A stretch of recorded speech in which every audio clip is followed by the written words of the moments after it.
forget what? Think about how it could be. A new mindset has arrived, where to share has become our greatest power. It is this energy that guides us, will enlighten us, where meaning and purpose is a flame. Burn inside every soul on the planet. Welcome to the human-to-human model, uniting, inspiring leaders globally. To build together with meaningfulness and joy. Opening new possibilities for people. Anticipating disruption. Rethinking society. Who will reach their potential because the future is today. Join us to be a sustainable plus 100 world.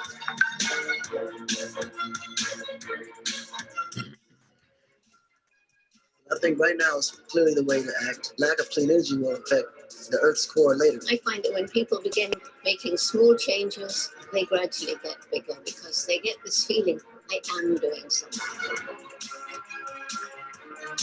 So we moved from greed-based civilization to human value-based civilization. Making money is a happiness. Making other people happy is a super happiness. Wondering about your future? So bring your DNA to us today.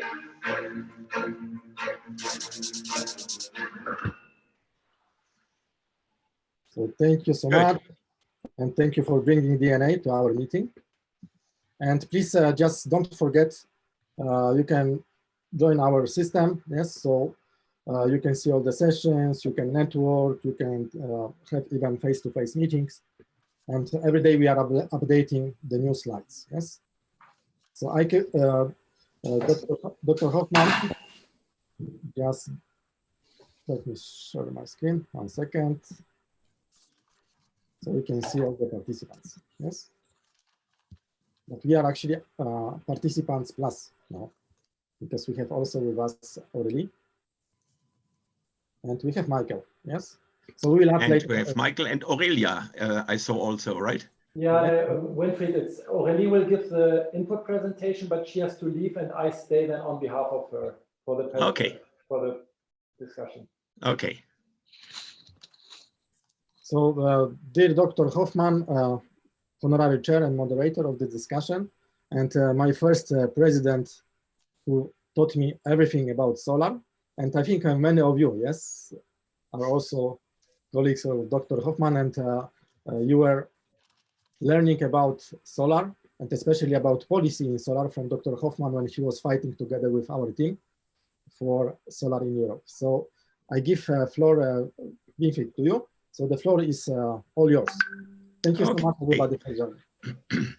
Well, Tomasz, thanks a lot. And as you mentioned before, if we look back some years ago when we met in Brussels, no one would have ever imagined what we will be able to do today, utilizing the new technologies and, well, really looking towards 100% renewable world. And as you tried to bring together our big COVID coronavirus thing with the renewable world.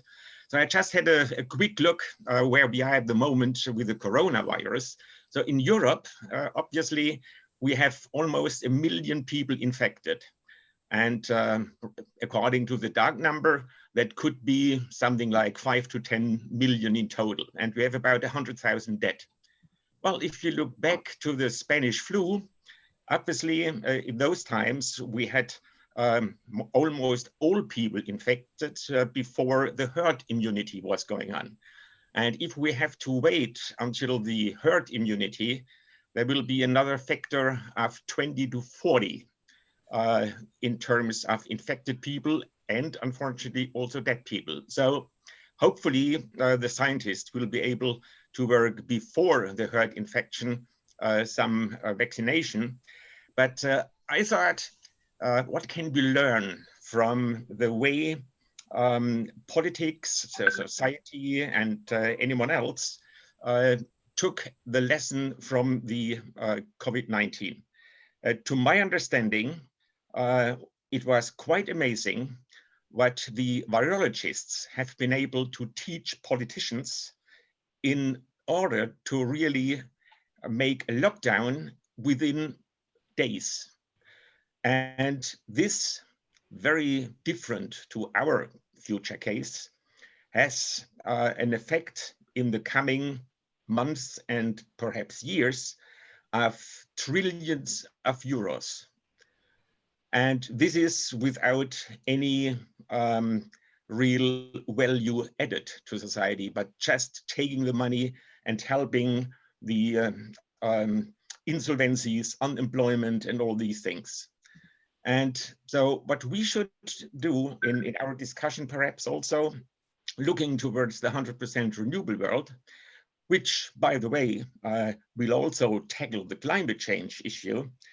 So we are mobilizing all trillions of dollars, but with a value added to society. And this may be something which we should use in the communication to politicians and to many other people, that this quick change can really help to combat a situation, namely the climate change, in a very comfortable way. So it's not just pouring the trillions of dollars somewhere where you have to print the money, but this really adds value to society. And from there, I could see that we can get some important knowledge from the lessons learned, how people were communicating in the coronavirus, what we possibly could also utilize in order to make our future world towards the quick change to the 100% renewables. So from that, I would not see to turn the negative COVID disruption into something, but utilizing the lessons learned from what we have been realizing over the just past few weeks. So having said that, I think we have really very knowledgeable people around this panel. And well, by the way, Bruce, who is Bruce? Can I just see him here somewhere? Yep. Hi, Winifred. Ah, here he is. Bruce, you are now with Euroelectric, right? Yeah. And I remember some 20 years ago, I had a big fight with those guys. And it's quite amazing if you had told me 20 years ago that we are now sitting together with people representing Euroelectric and discussing the 100% renewable world. Well, you may have still some work to be done, I'm pretty sure on that, but things obviously have changed tremendously in those years. So nice to see you here. And the most funny thing is that he's co-chair of CleanTech Business Club for Europe. Yeah.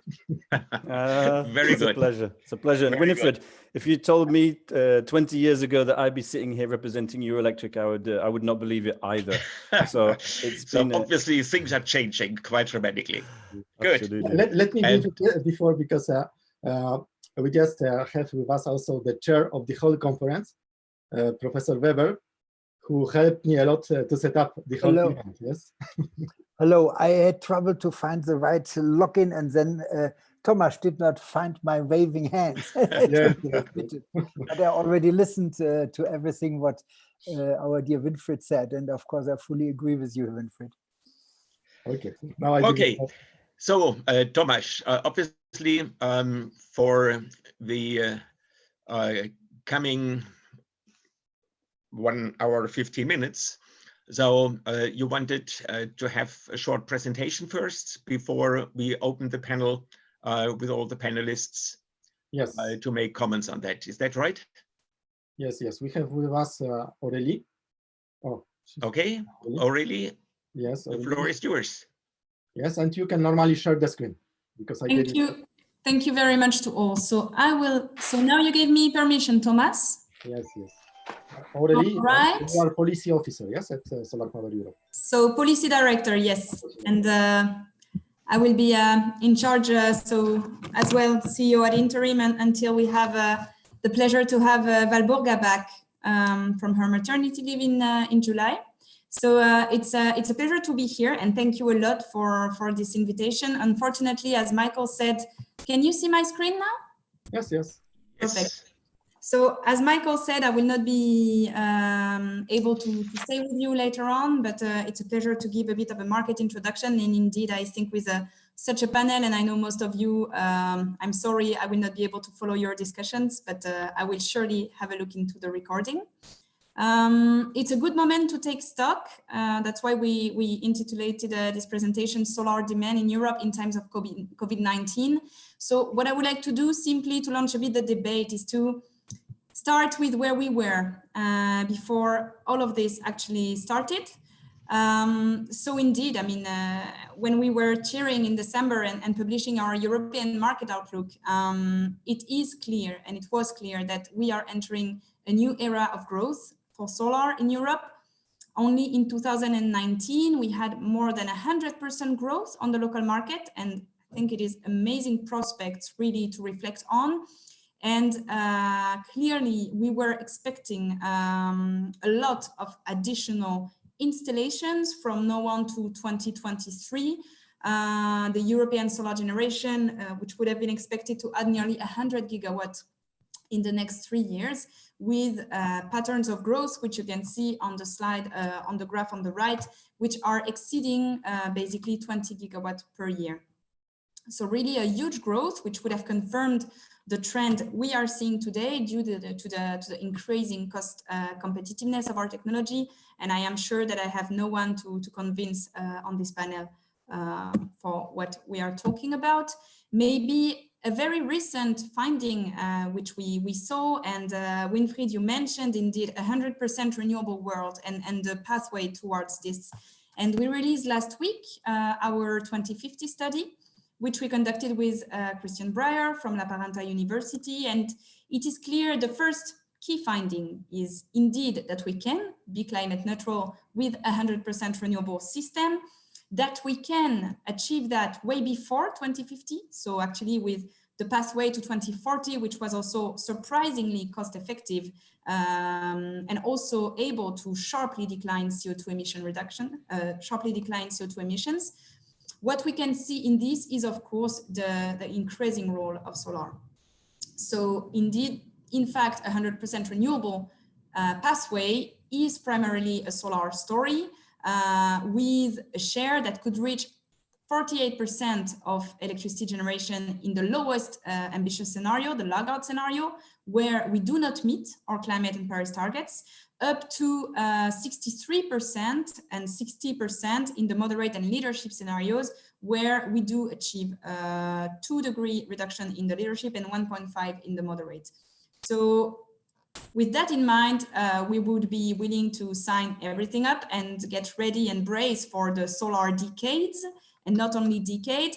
Then the question obviously we need to discuss today is also now, what does it mean when we are in the midst of one of the biggest crises since World War II, with a very strong impact on our industry, that's clear, and also a lot of uncertainty in the next months on how we are going to be able to recover. So what we see as Solar Power Europe, and of course, we can only remain extremely modest at this stage because it is still very early stages, and anyone that has experience in COVID basically has a 3-month experience on the impact on the market. So we need to remain modest on the assumptions we have. But what we see is that in terms of supply, there has been an impact on the market, clearly, but which we now see resorbed. With in the end, the supply of solar module that is back on track. Of course, this being combined with a decrease in demand, which we see at global level, we have had an impact on module prices, which have already started to decrease. We see an impact on the financing, which is very clear. Projects that are under development do not manage or no longer to seal basically the deals. There is a lot of frilosity from the financing sector at the moment, and some deals were indeed cancelled. And obviously an impact on demand with the construction of large and small projects that has slowed. Of course, levels vary depending on the country, and I think with the panel that you have, you will be able to have a very good overview on the differences amongst markets. Maybe one impact which we have seen in most markets is the impact on PPAs. with, of course, a downward trend in the wholesale prices that has halted, to some ways, new PPA projects in most markets. Finally, of course, the delays in solar tenders could also negatively impact the development of solar projects in the next months. What we see, we are still very much optimistic because the energy transition keeps its trend. We have seen worldwide calls for green recovery, very strong in Europe. So we do expect to have a back to normal without actually in the next 2 years. We think we should be back to normal, depending, of course, on the economic recovery and the stimulus package. The question is when. If we're lucky, in 2021 already, but as a lot of projects gets delayed and we will have a contraction to the list of private demand due to the economic conditions, we need to remain cautious on this side. From the mid to long term, we do not see today an impact on the growth of the solar market, and we think we will simply need to catch up. So now the question is a bit how to catch up. So for that, we have had at Solar Power Europe very good exchanges with the European Commission when it comes to what would a stimulus package look like for the solar industry. So the first one and the first priority, as we see it, is clearly to support the access to finance for solar industries in this crisis period. So it could mean, for example, repayable loans or guarantees to support closing the deals, basically, which were halted during this period, and the financing of new deals in the immediate term. Support as well to financing for manufacturing facilities. As we want to combine the recovery transition with the green transition, then we need to take into account solar manufacturing, for example, as one of the key enablers. And another aspect, which we see already, for example, in countries like Japan, where in the stimulus package, there were specific measures for PPAs to compensate for the crush of wholesale prices and secure the bankability of existing deals. Second aspect, ensure a favorable ecosystem for new solar projects. So we need to pursue what we were doing, but we also need to make sure that we will need to be able to maintain the levels of ambition. One thing we see, which is absolutely critical, is maybe developing, we need a blueprint to see how we can in fact pursue solar operations in time of a COVID crisis. So in France, for example, there was a similar blueprint which was developed for the building sector, construction sector, which enabled in fact the construction sector to go back to work, but under conditions which are safe for the workers and for everyone. And that is something that could be considered for our industry as soon as possible so that we can go back to work, protecting our worker and at the same time contributing to the climate transition. So best practices for operation and management and asset management, operation and maintenance and asset management notably.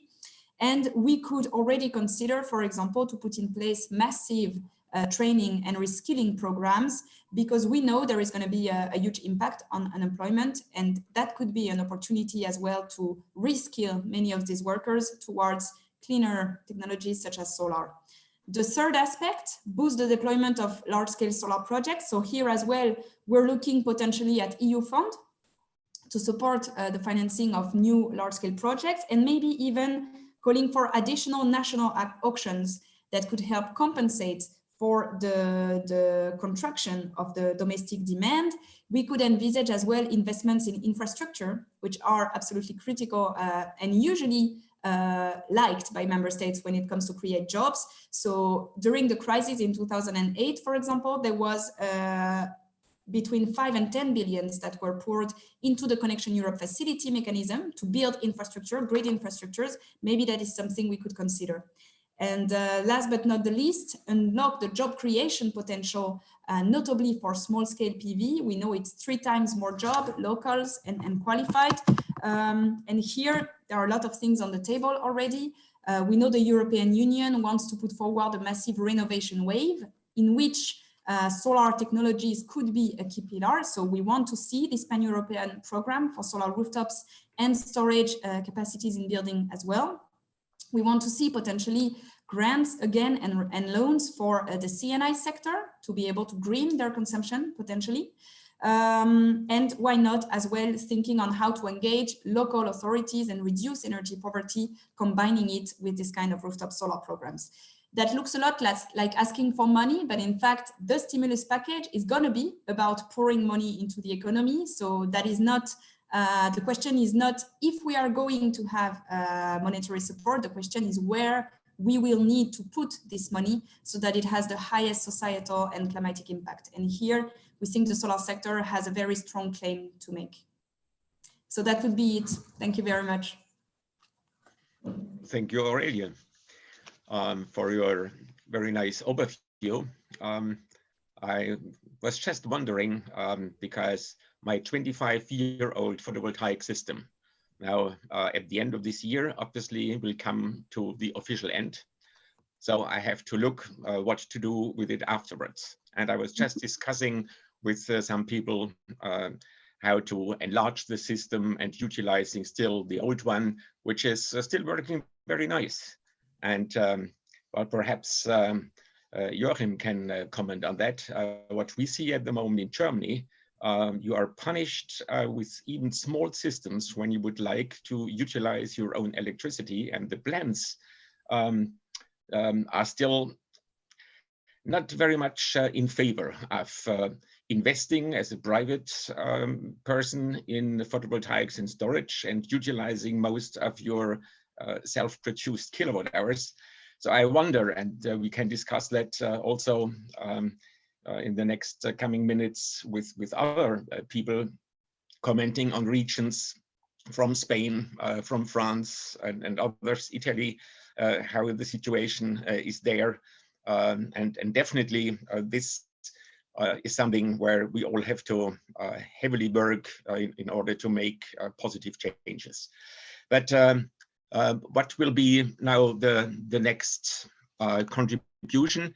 Tomasz, you still have, after the PowerPoint presentation now as an introduction, still a schedule which you would like to follow on, or shall we open the panel now to add some ideas to what we have just heard? I think that we can now focus on the panel discussion. Okay. So we didn't make actually the introduction of the speakers, but well, just to have a very quick introduction to the various panelists. So I would just like, according to my list here, we have Laura here. Is that right? Laura is not there. Is not here. Okay, so she is not. So the next one on my list is Bruce. Perhaps you can just introduce you very quickly. Yeah, thanks, Winifred. Bruce Douglas. I'm the Director of Communications and Business at Eurelectric, the European Association of Utilities. Pleasure to be here. Thanks, Thomas, for organizing and inviting us. Winifred, as you alluded to, I'm new to Eurelectric. In fact, I started the position 2 weeks ago. Prior to that, I was in solar at Solar Power Europe for 5 years. And wind for 15 years. So I have a renewables background, and that's what I'm bringing to Eurelectric. More on that to come in this discussion in the coming years. Thanks. Okay, thank you. So Eike, although it's not necessary to introduce yourself because you are known to everyone, but just 2-3 words because you are already also representing today the European Solar Manufacturing Council. Yes, pleasure to be here. Pleasure to see you, Winfried, and all the others on the panel. Of course, as you just mentioned, I am now chair of the European Solar Manufacturing Council. So after the introduction round, maybe I can make a few remarks adding to what we just heard from Aurelie. Okay, great. So Florian, what about Greenleafs? What is your business? Yeah, what about Greenleafs? I just realized that I seem to be the new guy because everybody else seems to know each other already, more or less, right? So a couple of words to me. I'm a logistics guy, logistics and supply chain management. That's what I think that the sound is not so good, Florian. Not good. Sorry? The sound is not here. Is it better now? Yes, you should, I think, approach a bit the camera. Yeah. The microphone. It's strange because usually it works rather fine. Well, maybe I grab the headphones later. yeah, so what Greenleafs is doing, we are a logistics company, logistics and supply chain management, and we are pursuing two industries. The one is e-commerce, and the other one is the solar sector. So we developed solutions for solar modules to get them as fast and as efficient as possible from China to construction sites in Europe. Okay. So that's what we do. Actually, we connected with Florian because we needed to transport some masks to Europe. And he told me that he has maybe some, because this is quite a big now logistical issue. Yes? So I said, okay, it's interesting actually for our topic yesterday. Okay. Well, thank you, Florian. Joachim, floor is yours to introduce yourself. Joachim Goldbeck, I'm heading Goldbeck Solar now in the 19th year after learning about photovoltaics with you, Winfried, some 22 years ago. We've started off as an EPC and O&M company, now also doing project development and financing. So along that application value chain of photovoltaics. Since 2014, I'm also president of the German Solar Association, trying to push solar or application of solar as well in Germany as in other countries, as we're active in the East and Thailand and Kazakhstan and Europe and also in Latin America. Okay, thank you. Javier, perhaps you could introduce yourself. Of course. Sorry, it's Xavier in French, Xavier in English, Javier in Spanish. It really depends. I'm the president of Kilowatt Solar. It's a technical advisory. We specialize in solar, and we have the pleasure to work on a global basis. But I'm also the president, the chair of the French Solar Association. So I would be happy to present the French point of view in this actual context. Okay, looking forward to. And last but not least, José. So, do we have José? He hasn't made it. Okay. Hi, Winfried. Could you hear me? Yes, I can. Yeah.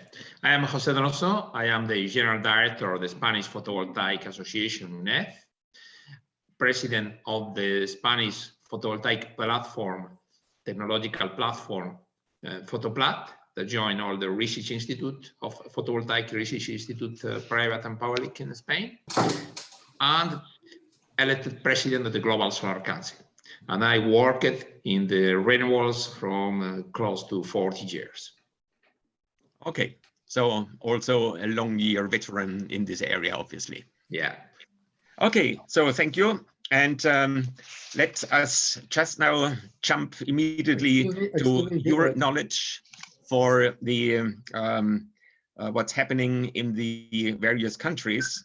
So Javier, you just said you would like to give some insight in what is the situation in France and how could we envisage to get all the barriers removed in order to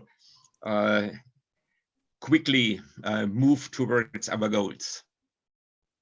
So thank you very much. First of all, what I would like to say is to recognize how reactive the French administration and the ministry behaved in regard of the solar industry. We had immediate measure to protect the project, to protect the investments, and also to support the small companies that were in very difficult situation because of the confinement rules and were obliged to stay home and not able to work remotely. I'm thinking about mostly the building companies involved in construction of our projects, or some teams related to OEM services, for instance. So that's we have to acknowledge how quickly, and you mentioned that in your introduction, Hoffman, in the fact that compared to the long time history of the Spanish flu, for instance, the politicians have been on the power has been very proactive and reactive, and that's positive. Now, if I want to share with you one concern, we have organized at Serre Solaire a series of meetings. So we have at the moment one meeting a week with all the board members, and we have also specific meetings with different communities. We've been talking to the finance people, for instance, last week, and I think it's quite important to understand. First of all, even though we hear that there is a lot of money which is coming to support the general industry, the model our industry is built on, using long-term loan for projects, is impacted and will be. So at the moment, what I've understood is that interest rates have jumped of 18 base points, which is a lot, and it might last for a couple of years before coming back to normal. It means that the cost of our electricity, because it was based on a very low cost of money, will slightly be impacted in the future. And the second message that came back from this series of meetings is related to the fact that the banks are no longer trusting each other, and therefore syndicated loans are on hold for the moment, and it might have an impact on big projects that requires more than one bankers for the finance. And I think that's already two negative points, which means that probably the part of our industry that could continue to work in this context, in the best conditions, probably will be smaller projects, rooftops, medium-sized projects. Mm-hmm. Well, let's just see what the information is from other places. Perhaps Joachim, you are representing the German industry photovoltaic, so you might have a good overview of what's happening there. Do you have similar constraints or other ones? What is your perspective here from Germany? In Germany, there are short-term and mid-term tasks to cover and resolve. Short-term, certainly, there is a 52 gigawatt cap for finance or for connecting PV to the grid and getting the feed-in tariff. We need to get that removed very quickly, as we are likely to reach that cap in summer this year. June, summer this year. And this would lead then to stalling of the market for especially small and medium-sized plants. So there'll be some plants to be connected for self-consumption if the profile fits for industrial clients, and certainly there's the auction system for large ground-mounted systems. But for smaller systems, this would be a death node, so that'd not be good. And that's a strong focus. In the midterm, we have to look at a couple of things. On the one hand, we have to keep the high acceptance as high as it is, and not die the same way that wind is currently dying because of lack of support on public side. Solar is still very good, but we need to keep it at that level. I think it's also a question of delimiting PV, as there's a 750 kilowatt limit on rooftops to get the feed-in tariff, which is a political size, which certainly could be eliminated with political will. Also 10 megawatt limitation to ground-mounted systems, which could be unlimited. Building standards which might be installed and changed, requiring a certain amount of PV on new roofs.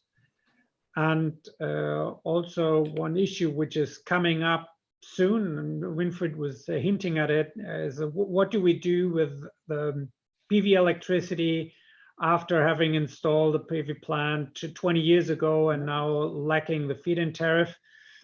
And if we have to install new electronic smart meters and we pay as much for the smart meter per month as we do earn in producing electricity, this makes little sense. So there needs to be a very lean way of handling it, of installing batteries to use it all day long, and that with very few public regulations. I think that's a big task to resolve.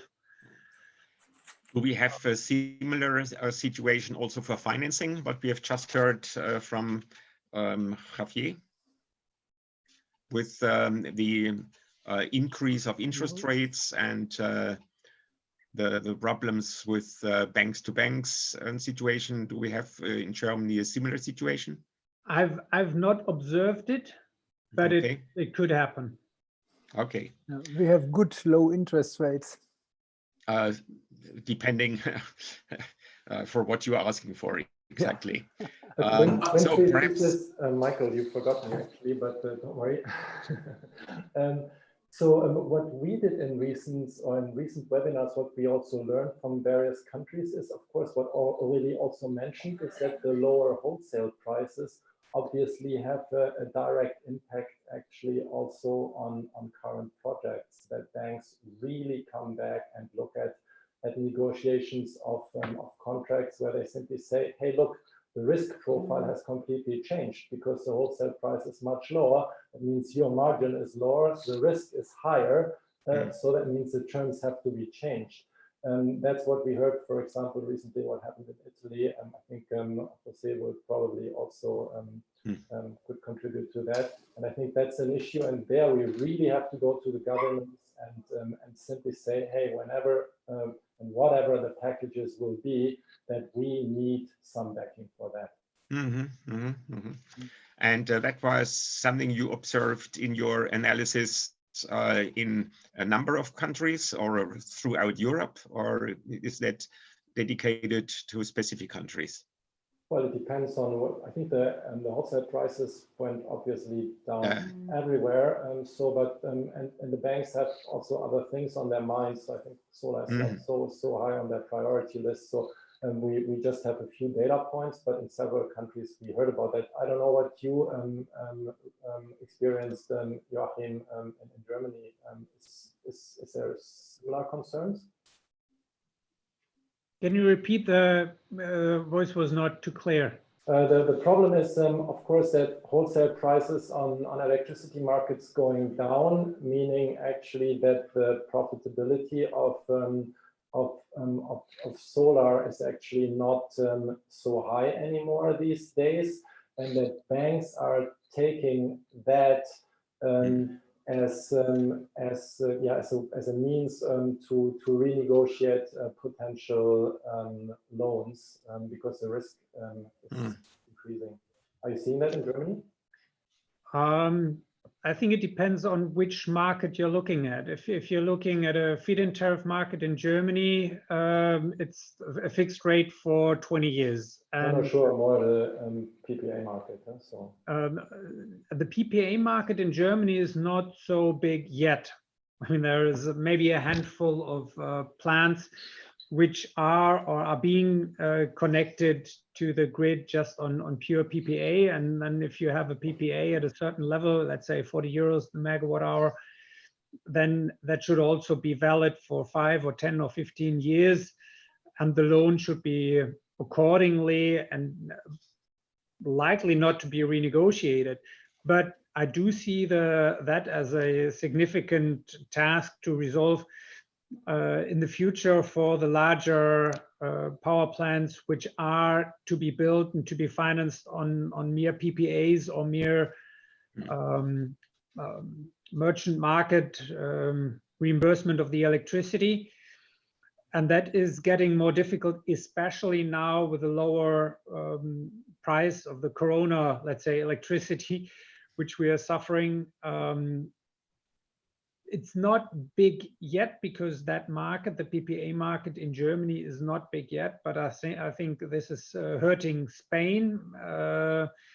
Maybe we can hear some voice from Spain. Exactly. Which just ask Jose. Yep. So perhaps Jose can add to this from the Spanish part. Jose? Where is Jose? So, okay. Okay, the situation in Spain, hello? Yes, it's working. Yes, it's working? Yes, it's working. Okay. Okay, the situation in Spain is different for large-scale plants or self-consumption. Large-scale plants in the short terms, they are suffering in this moment only some delays in all that are in construction, more important delays in the planning process. In the short term, there is no major problems. We came from our best PV year of the history with 4,200 megawatts in large-scale plant installed and 459 of self-consumption. But the biggest impact could be in the medium term. Precisely, the point is how the investor, how the financial institution will interpret. Let's go to interpret these low electricity prices, because in some way you can see these low prices that we have in this moment in Spain as a picture of the future. This will be the situation in the future when we'll have more renewables in the electricity mix. In this moment, we are starting to perceive problems from the financial institution. The banks are changing his rules in relation with gearing. They are less able to give to you good gearing possibilities, and at the same time they are asking for more warranties for the players, from the players. In the PPA, the situation is the same. In the past, before the COVID crisis, the PPAs were closing in the middle of 38, 42 euros per megawatt. But now the off-takers wanted prices under 30. Mm-hmm. For that, we are asking in this moment, we are in the process of a negotiation with the government for our recovery plan. And we are asking for big plans, the government, particularly two things. One, options as soon as possible to avoid this uncertainty in relation with the market prices, and to allow all the players that wanted to change the insecurity of to go to the merchant or PPA to go to the auctions, and a plan of speed of the permitting. We are presented to them one proposal in the way that we can cut to at the half of the time that a company a developer needs to develop a full permitting process. In the self-consumption, in the short term, the situation is more dramatic. Most of the projects are stopped for social distancing, and two, because very affected, because in Spain, the 70%, the 75% of all the self-consumption projects are in small and medium enterprises. That are the companies that are more heavily bitten by the crisis. Then we expected a very bad year this year, but we expected that once the economic situation will be normalized, the self-consumption will restart its normal way gone. And we are asking, in this case, we are asking to the government for a specific temporary recovery plan for self-consumption projects, with giving the possibility to the small and medium enterprise that install PV that to do one accelerated amortization, only for 1 year, 1.5 years temporary, to a reduced type of VAT for domestic houses, and to a program of planning speed of the permitting for a small project in the way to reduce dramatically the times for administrative procedures in for self-consumption. And we are asking to the government to launch one public campaign of publicity in favor of self-consumption and to use structural funds for support innovative self-consumption projects, innovative PV projects, and projects in islands or the north of Africa in our towns of Ceuta and Melilla. So obviously a number of initiatives you're looking forward. What I didn't understand in detail was how is it that the smaller systems plus storage are affected by the coronavirus? Is that because installers are not allowed to go to houses, or what is the reason for that? Yes. Social distance. Yes, it is social. But why you go into the cellar and there is quite a distance to the people living in the house? So that is strange. But okay. No, we have in Spain one system of free market for self-consumption. Now with the government that we have today, with all the barriers that the former government installed are eliminated, but we have not any support, not grants, not net metering. Then the domestic, that's give to us one picture of self-consumption in Spain, that domestic house is very small market, very small. The most of the projects are installed in small and medium enterprises and service schools, university, hospital, market. So commercial systems and systems. And that is part of the system that are more beaten by the crisis. And then now his financial possibility they use for his core business, not for install self-consumption. Okay. So having discussed a little bit the situation in these three countries, perhaps as it was mentioned by Michael, about the decrease of the wholesale electricity. Bruce, you're now deeply involved into the topics of those issues all over Europe, obviously. How do you see the situation in the coming 2, 3, 5 years?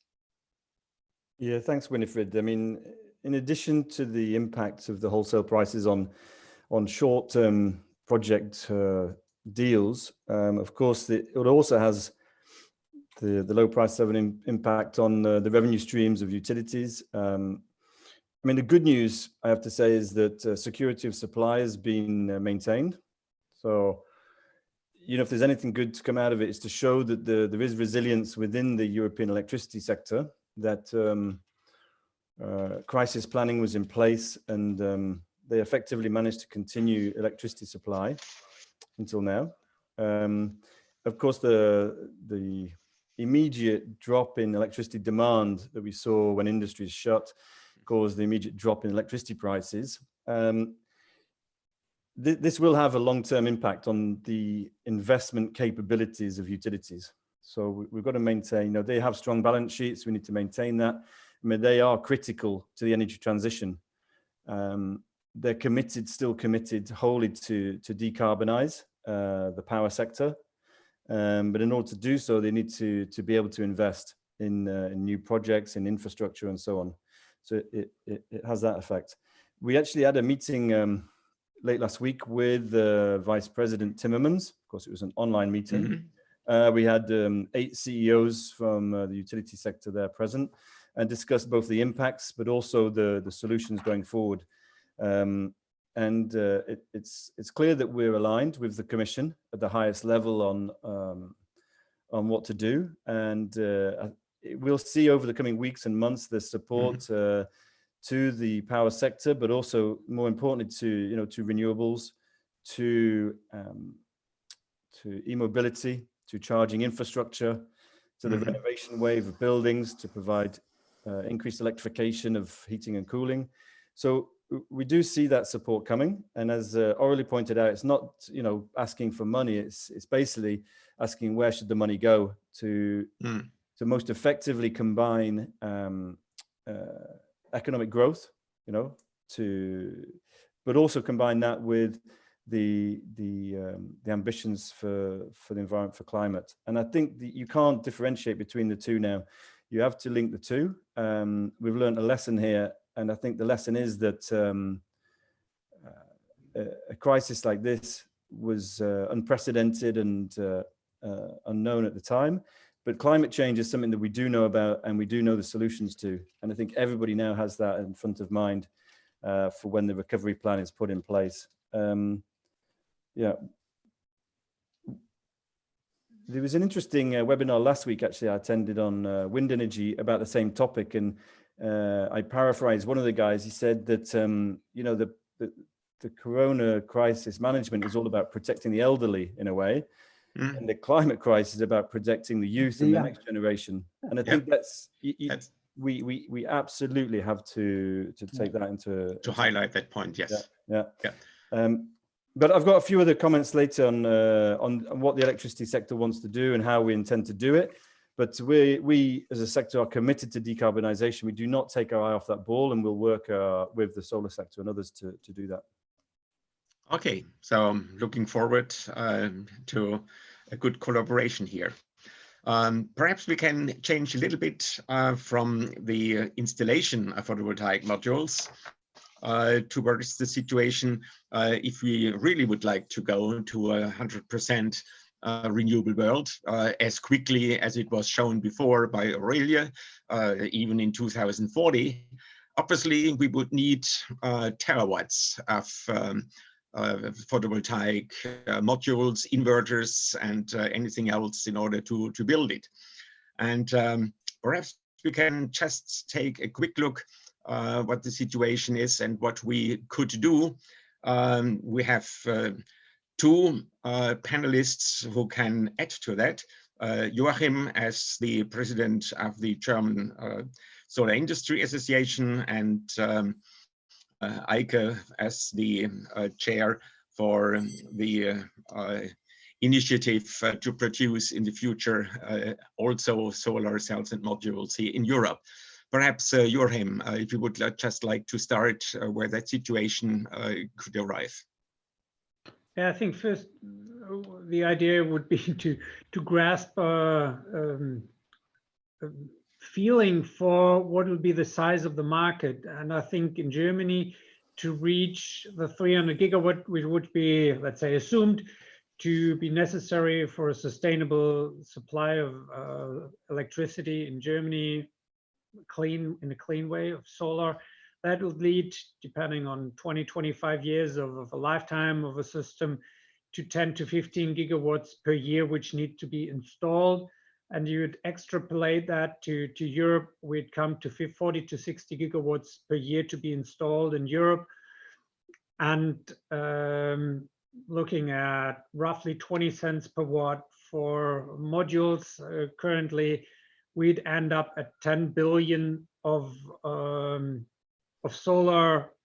costs for solar modules, which if we would not produce them in Europe, would largely go to China, I'd say. So if you look at 10 billion euros of revenues a year, it would make sense to look at a production within Europe. And so there are many ideas on how to do it and how to finance this project. But first of all, I think to get a project like that running, there are some productions, but they are honestly, they are small, all small in comparison to the big ones in China now. Who was it? GCL or Longyear, somebody talking about 60 gigawatt of new plants to be set up. We would need a real leader to push this topic forward. Somebody that can talk to Ursula von der Leyen, that can talk to Macron, that can talk to the guys and girls from Italy and Germany to push this topic as well on the political side as on the industrial side. And then if we have a person like that, I think the task would be to also get some significant industry player behind that idea to get more credibility. And if we have those two, I think cost-wise, and Aurelie can probably talk also about the details of costs, and Eike certainly also as well. Cost-wise, we would not, we could match the Chinese prices, generating then labor in Europe, generating industry leadership, and benefit for Europe, not only on cells and modules, but also in terms of cables, glass, chemistry, and everything associated. So I think it would make sense to really look at it, but we would need to start off with a person, a leader, an individual that can push this topic forward. So perhaps, Eike, you can Yeah, comment so that is on the- that, I because mean- you have been involved in that discussion for quite some time now. I remember Joachim, we discussed in it football, we call it a Steilvorlage. You know, thank you for passing the ball in this way. I agree with everything what you said. I would like to add a few special twists. First of all, from the Corona crisis, we can learn how important it is to consider value chain. You know, and at the moment, our value chain in the energy sector, and in the future, if we add to this the green hydrogen sector, is absolutely completely not self-sufficient in any way. It doesn't mean that Europe should try to be autark to produce as many modules as we want to install in Europe.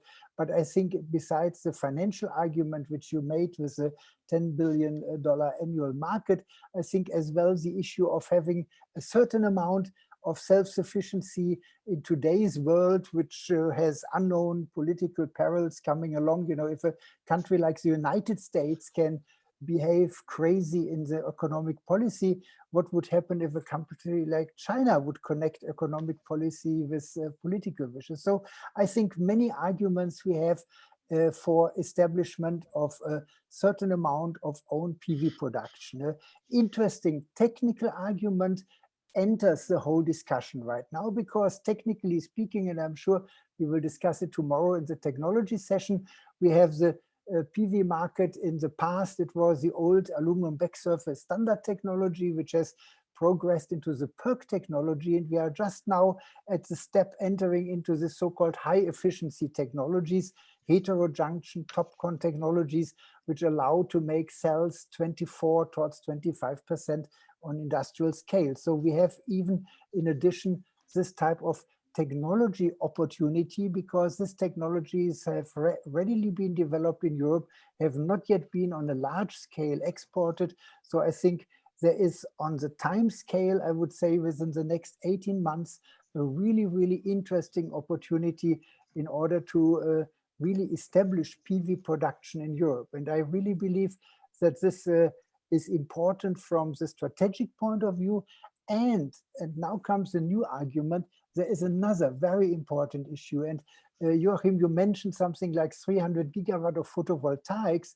If you consider the demands for the decarbonization of industry, steel industry in Europe needs about 500 terawatt hours of renewable electricity to produce enough hydrogen for decarbonization of the steel production. And if you would put this by PV in Germany, it would require 500 gigawatt. If you put it into southern Spain or Portugal, maybe 250, 300 additional gigawatt to the gigawatts you quoted for the electricity supply.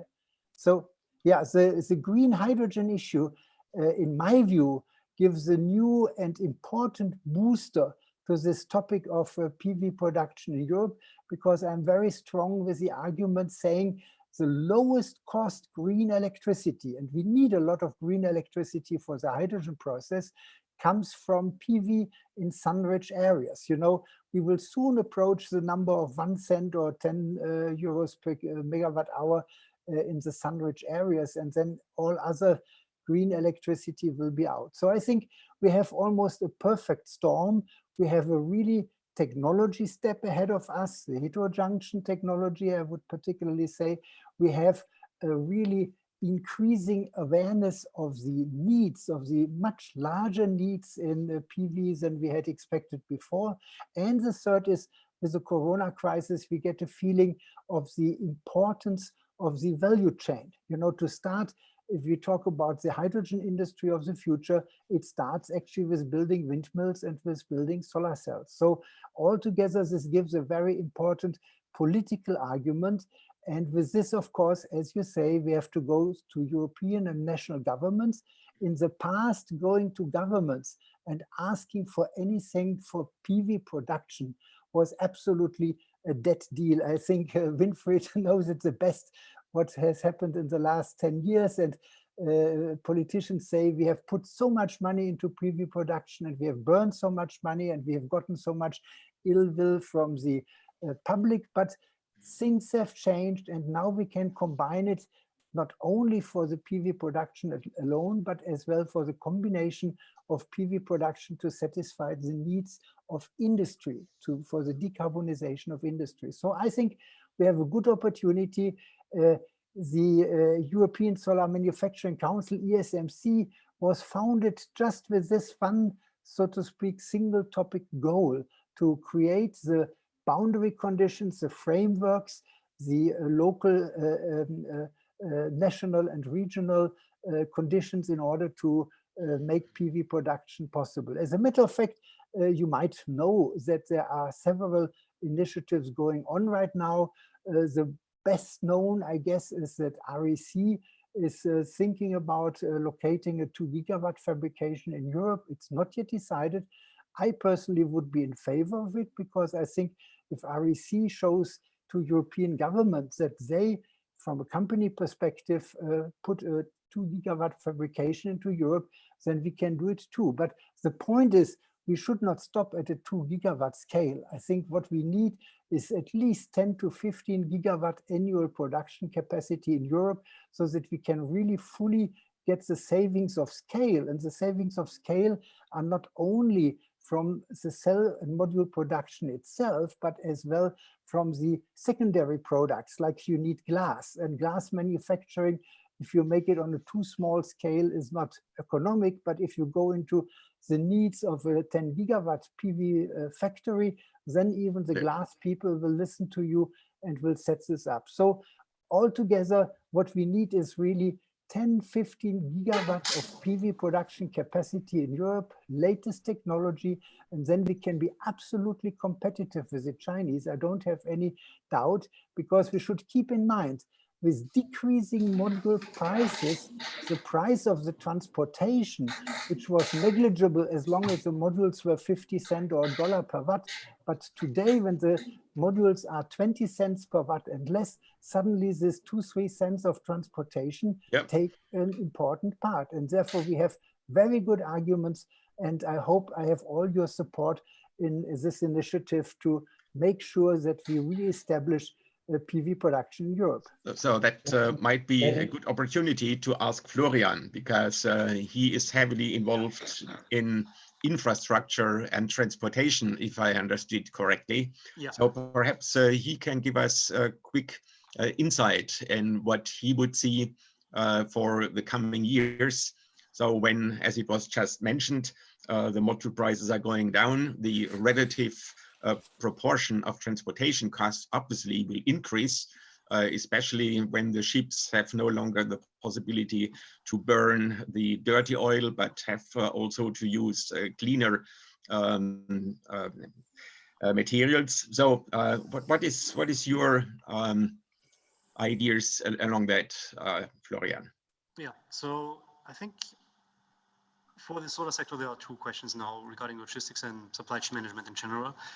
The first one is the short-term issues we see right now, caused by the COVID-19 crisis. And that's basically a twofold thing. So we have the supply disruption that happened in China.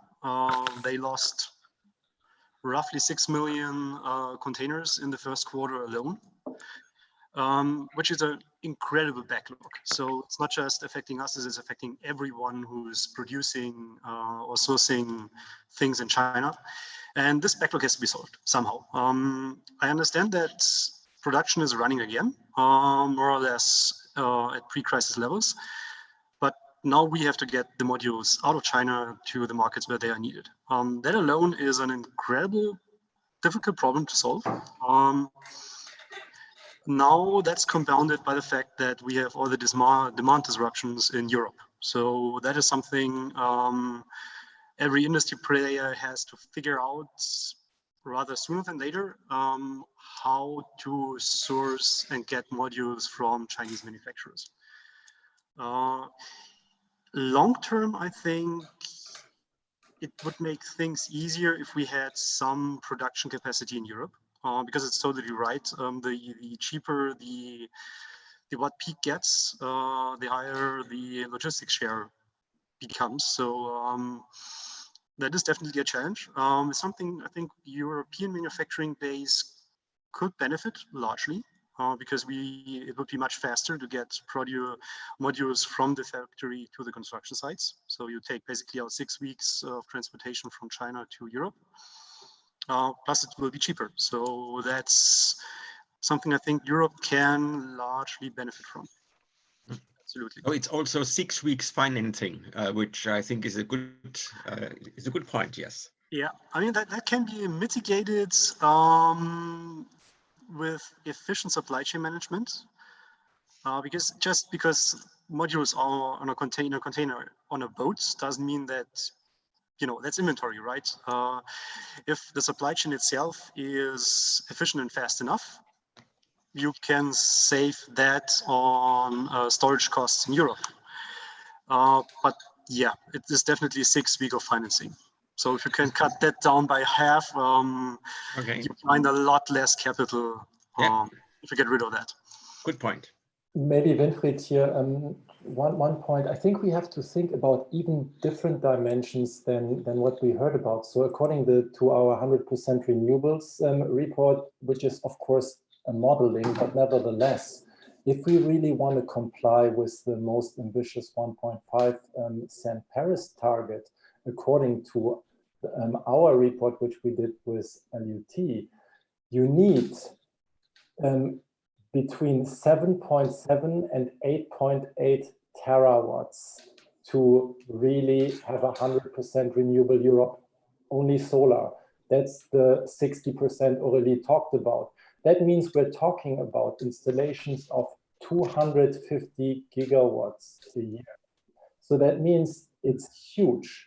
And I think a lot of people, even in our industry, are not aware of that, about the task, but also about the potential. And here I would totally go with the other panelists that, of course, it is super important that we produce a big chunk of that also in Europe. And now is the right time. I think we have this threat and opportunity through COVID-19, and we should actually make clear that solar as the energy source of the future for this continent should be now actually on the agenda of every politician, to make sure that in the long run we really are able to have this energy security that we need to. And so let's join forces. And if I can come, yeah.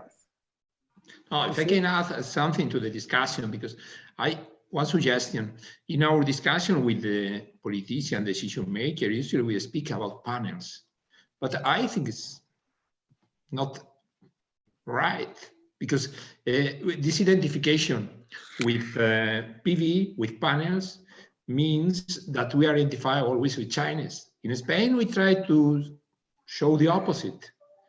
PV industry is not only panels. Panels is every time are less important in the total LCOE. And we have in Spain and Europe good companies and important companies in power electronics, in trackers, in installation, in engineering, in building, in integration in buildings.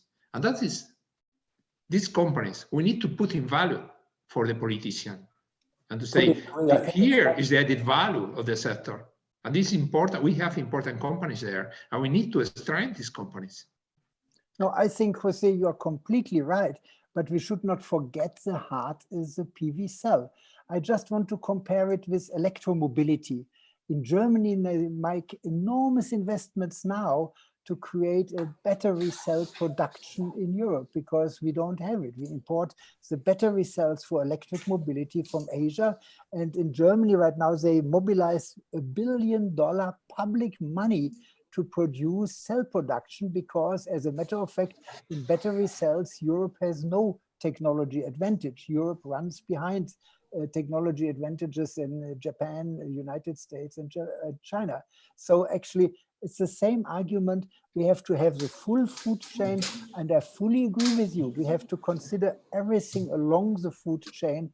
Everything has to be cost competitive here in Europe. And this is why I think we should stick together, like in electromobility. Electromobility is, of course, an interesting example because there you have these gigantic companies like Volkswagen and in France and so on, who push this forward. In PV, our big disadvantage is that worldwide, if I look around, we have not experienced that one of the real big companies, Siemens, ABBs, and there's similar companies in China who have really picked up the PV production. PV production companies, even big ones like JA and so on, have started as PV companies to begin with. So we lack this type of political pressure which the old industry, automotive industry and so on has. But I think we are coming there because our industry now is quickly growing into similar magnitudes. I think in less than 10 years, the global volume of PV industry will be comparable to automotive industry, and the countries and the states which have neglected to be part of this industry will be not well off, in my view. And if I may complete your points, we have to understand that solar definitely is becoming the energy source of this century. But also the one thing we need to understand, it's a magic technology. Yes. One example, at the moment, the same cell or the same module is used on a tiny shack in India or on a gigantic PV plant of multi-gigawatt size in China, same components. And definitely one thing I'm sure is the digitalization, the distribution of devices and systems will need power source. And solar probably will be this dispatchable distributed power source on any kind of appliance anywhere. So the higher we are in the supply chain, in the manufacturing of the thing, the more chance we have to be anywhere down the stream in any sort of application of solar systems. While if we are, and I recognize that, and Jose, you are very right, we have excellent expertise in construction of project, on all these things. But this is, at the moment, only one segment of what solar can become tomorrow, which is why I believe that for us in Europe, it's also very important to recognize that and to anticipate and take the places that will have to exist anyway.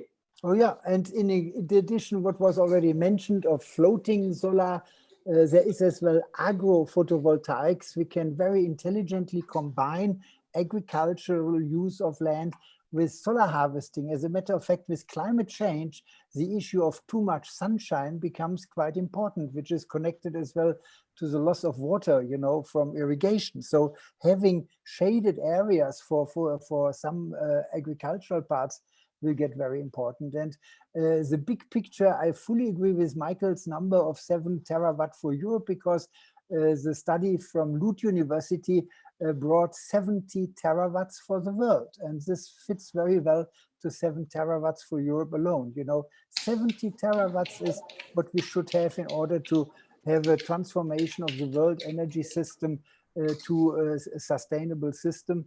And this really sets the stage and the magnitude of what we are looking at. And the final remark, solar power is nothing but nuclear fusion power. The only difference to the efforts to make a nuclear fusion reactor on Earth is that the people who try to build a nuclear fusion reactor want to use 19th century technology, a steam engine, to convert the enormous power of nuclear fusion into electricity. Imagine, you know, they want to have water-filled lines which create a steam turbine, whereas we are using the nuclear fusion power of the sun in a much more intelligent way with direct conversion. Perhaps so I think we have it can all just, on our side. Yeah. yeah. Before we go to that discussion, I think let's just concentrate a little bit. Pardon me. Can I interrupt, because we have still only 10 minutes, because unfortunately this time we set up everything from one account on on Zoom. So as soon as we start the next meeting, this one will be interrupted. Maybe we can start later the next one in 10 minutes, like that, something like that. Okay. Okay. So until 3 o'clock, which was the official end anyway. So before going to the long end, I really would like for the last couple of minutes to focus on what we have to do immediately in order to make our important first steps, because that is something which is very demanding. We heard that we have to remove the 52 gigawatt barrier in Germany. We have to combat the lowering of the wholesale prices. Financing becomes perhaps more difficult to obtain. So what should we and have we to do? For each of the panelists, just 1 minute, and then we are at the end. What should be done in the very next few weeks and months in order to come forward? So let's start with Bruce.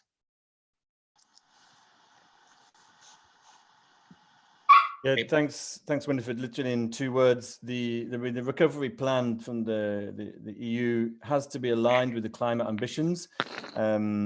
I mean, from our perspective, electrification is key, and everything connected to it. You know, renewable energy, EV charging infrastructure, distribution grids, electrification of heating and cooling systems. You know, it's all there. All the solutions are there.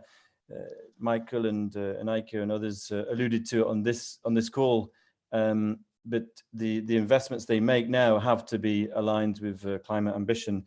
I'd also just say, with context of what Jose said, I completely agree that the low prices will continue. And you know, if the recession is as bad as some people think it will be, then the uncertainty and the investor uncertainty will continue. So we need some support there to bring some certainty back to investors in Europe. Okay.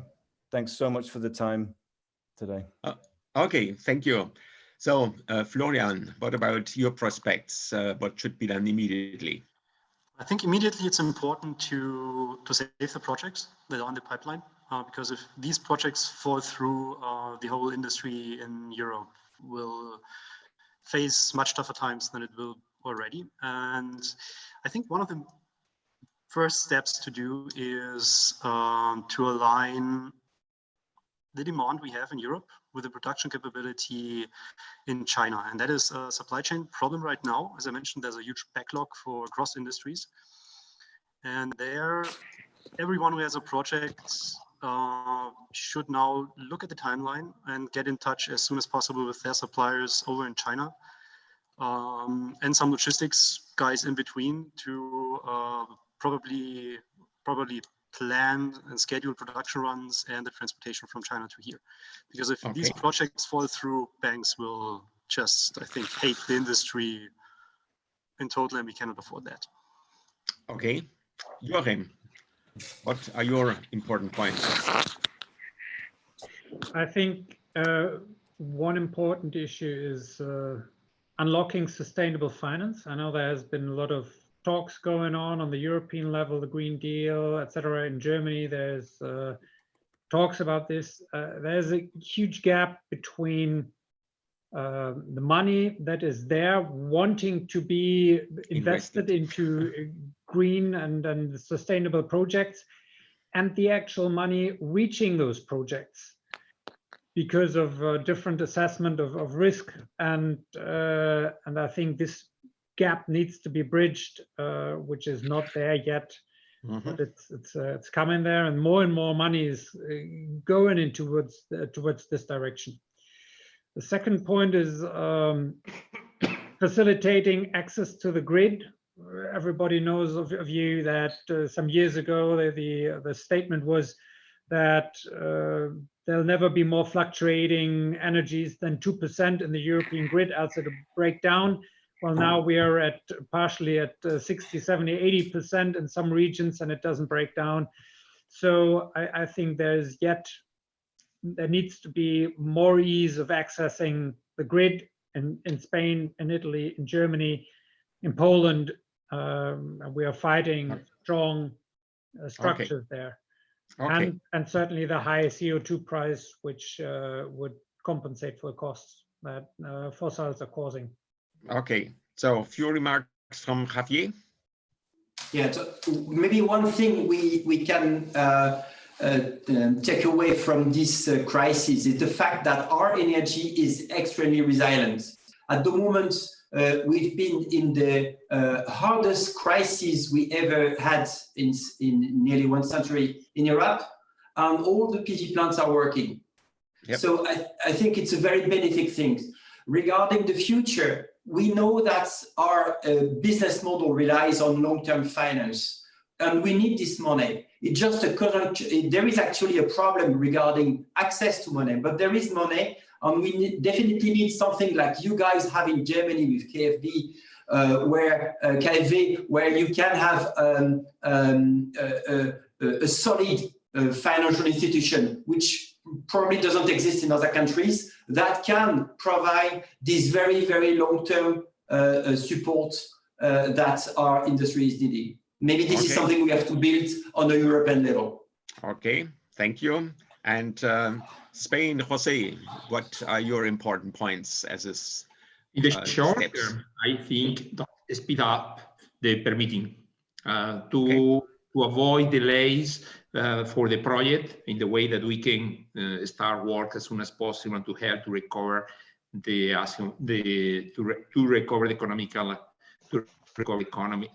European economy. Sorry, and I think in this moment it's important from the decision maker, the policy and decision maker, to show to the sector that the COVID will not change the path for the ecological transition. That we need stability in the regulatory framework, stability in the target for 2030, and to show that really the governments continue in favor of the ecological transition and the target for 2030. And not so in the short term, we need to increase electrification, to do really the steps in the way to increase electrification, to compensate this down in the electricity demand. And particularly, we have one elephant in the room and nobody wanted to see. That is, we have a system of electricity prices that came from the last century, when nobody thought that the wholesale market will be a market that will be colonized by renewable energy that don't have variable cost. Then one electricity system that assign prices in relation with marginal cost is impossible. That could be a good system for renewable energy that we don't have marginal cost. Then we need to start to reform this system. Thank you. And Eike. Okay. I think we all agree, and I think I would like to use the picture of fighting on two tracks which go in parallel. One track is, of course, the track of the market. I would like to add the consideration not to forget the strong forces of the old industry.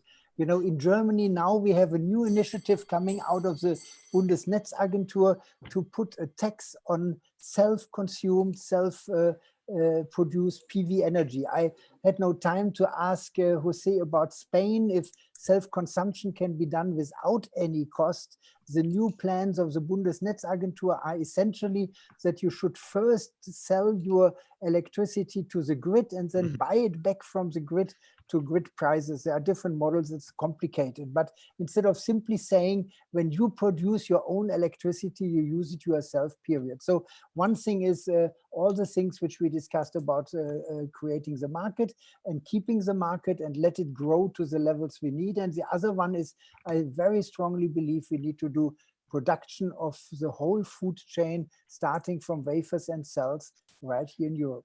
Okay, that's a good point at the end. And as I understood, we have now to close the session. I would like to thank each and everyone from the panel. And my special thanks to Tomasz, who really did a great organizational work. I really have to say, I'm 2 weeks. Really great. So thanks, Tomasz, for all your work you have been doing. It was a great pleasure for me to guide through that European session. And if only a fraction comes through very soon, what we just discussed, then I very much hope that we are on the right track. Thanks a lot. Maybe I just add one sentence at the end that as we identified together, we are stronger. Yeah? And I really believe in the power of DNA. And we were seeing this power of DNA in the meeting rooms from Africa, from Asia, from Middle East, and now from Europe, soon from Latin America and from North America. Because you see, like, especially in this kind of moments, this "Together we are stronger" should not be just a slogan, but it should work in reality. And you can always count on us, guys. Okay. Thanks, Winfried. You have done a great job. Thank you. So thanks a lot to everyone, and see you soon. Bye-bye. Thank you very much. Bye-bye. Thank you. Thank you, guys. Hi, everybody. Bye. Cheers.